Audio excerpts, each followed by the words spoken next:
സായിയും സിജോയും മൊത്തം സമയം ഗെയിം പ്ലാനാണ്. ഗെയിം പ്ലാൻ എന്ന് പറഞ്ഞു കഴിഞ്ഞാൽ ഒടുക്കത്തെ ഗെയിം പ്ലാനാണ്. സായിയുടെ വൈഫ് സ്നേഹ വന്ന സമയത്ത് അവിടെ എന്തൊക്കെയോ ക്ലൂകൾ അവർക്ക് കിട്ടിയിട്ടുണ്ട്. പ്രത്യേകിച്ച് സിജോയ്ക്ക് അത് മനസ്സിലായിട്ടുണ്ട്. സിജോയുമായിട്ട് ചെവിയിൽ സ്വകാര്യത്തിൽ എന്തോ സംസാരിക്കുന്നുണ്ടായിരുന്നു പോകുന്ന സമയത്ത് സ്നേഹരെടുത്ത്. അവർ തമ്മിൽ എന്തോ കാര്യം പറഞ്ഞ് സെറ്റ് ചെയ്ത് എനിക്ക് തോന്നിയിരുന്നു. പക്ഷെ അതെന്താണെന്ന് നമുക്കറിയില്ല. ചെവിയിൽ സ്വകാര്യമായിട്ട് സംസാരിച്ചതാണ്. രാത്രി ലൈവില് ഇവിടെ സിജോയും സായും നന്ദനേരെടുത്തിരുന്ന് സംസാരിക്കുന്നുണ്ട്. ഇനി ആകെ 30 ദിവസങ്ങളേ ഉള്ളൂ. ഇനി നമ്മൾ ഇങ്ങനെ നിന്ന് കഴിഞ്ഞാൽ ശരിയാവില്ല. ഇവിടെ നമുക്കൊരു ടൂൾ വേണം എന്നാണ് സിജോ നന്ദനേരെടുത്ത് പറയുന്നത്. ഇവിടെ മറ്റു ചിലർ നന്ദനയെ ടൂളായി ഉപയോഗിക്കാനുള്ള ചാൻസ് ഉണ്ട്.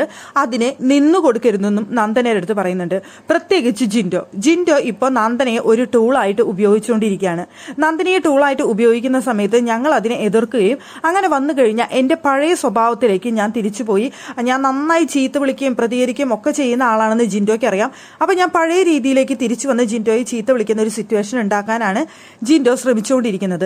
അതുപോലെ തന്നെ സായിയിലെ സീക്രട്ട് ഏജന്റിനെ പുറത്തു കൊണ്ടുവരാനാണ് അവിടെ ശ്രമിക്കുന്നത്. അപ്പൊ അങ്ങനെ വന്നു കഴിഞ്ഞാൽ നീയല്ലേ സായി ആയിട്ട് മാറി എന്ന് പറഞ്ഞത്, ഇപ്പൊ എന്താ സീക്രട്ട് ഏജന്റ് ആയോ എന്നൊരു ചോദ്യം അവിടെ ഉയർത്താനുമാണ് ജിൻഡോ അവിടെ ശ്രമിക്കുന്നത് എന്ന് അവിടെ പറയുന്നുണ്ട് സിജോ നന്ദനേരെടുത്ത്.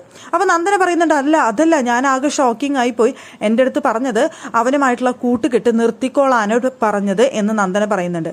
അതായത് കഴിഞ്ഞ ദിവസം നന്ദന ജിൻഡോയുമായി സംസാരിച്ചിരുന്നു. നന്ദനയും ജിൻഡോയും തമ്മിൽ ചെറിയൊരു അഭിപ്രായ വ്യത്യാസം ആ ഗെയിമിന്റെ സമയത്ത് ഉണ്ടായിരുന്നു.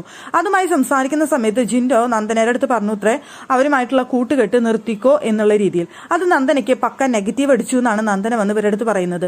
നിങ്ങളെ രണ്ടുപേരും ഞാൻ ബ്രദേഴ്സിനെ പോലെയാണ് കാണുന്നത്, പുറത്തിറങ്ങിയാൽ അങ്ങനെ തന്നെയായിരിക്കും. അപ്പോൾ അങ്ങനെ പറഞ്ഞപ്പോൾ എനിക്കെന്തോ നെഗറ്റീവ് അടിച്ചു എന്ന് നന്ദന പറയുന്നുണ്ട്. അപ്പൊ അതുമായി ബന്ധപ്പെട്ടാണ് സിജോ ഉപദേശിച്ചുകൊണ്ടിരിക്കുന്നത്. നിന്നെ ടൂളായിട്ട് ഉപയോഗിക്കാനുള്ള ചാൻസ് ഉണ്ട്, അതിന് നിന്നു കൊടുക്കരുത്. നമുക്ക് ടൂള് ആവാനായിട്ട് നമുക്ക് വേറൊരാളെ കണ്ടെത്തൊക്കെ ചെയ്യാം. പക്ഷേ ഇവിടെ നിന്നെ ടൂളാക്കാൻ ശ്രമിക്കുന്ന സമയത്ത് നീ അതിന് നിന്നു കൊടുക്കരുത്. പ്രത്യേകിച്ച് ഇവിടെ ഈ വീട്ടിലെ ഏറ്റവും വിശ്വസിക്കാൻ കൊള്ളാത്ത ഒരാളാണ് ജിൻഡോ എന്നാണ് സിജോ പറയുന്നത്.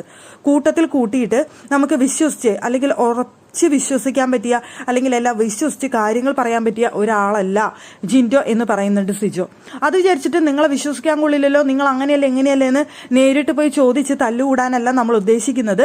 നമുക്ക് എന്തെങ്കിലും അങ്ങേർക്കൊരു ചാൻസ് കിട്ടുന്ന സമയത്ത്, പണി കൊടുക്കാൻ ചാൻസ് കിട്ടുന്ന സമയത്ത് വെർബലി അയാൾക്ക് കൂടുതൽ അറ്റാക്കിങ് കൊടുക്കാനായിട്ട് നമുക്ക് സാധിക്കും, അങ്ങനെ നമുക്ക് നിൽക്കാനായിട്ട് സാധിക്കും എന്നൊക്കെ പറഞ്ഞുകൊണ്ട് അവിടെ നന്ദനയെ ഉപദേശിക്കുന്നുണ്ട് സിജോ ഇരുന്നുകൊണ്ട്. കൂടെ സായിയുമുണ്ട്.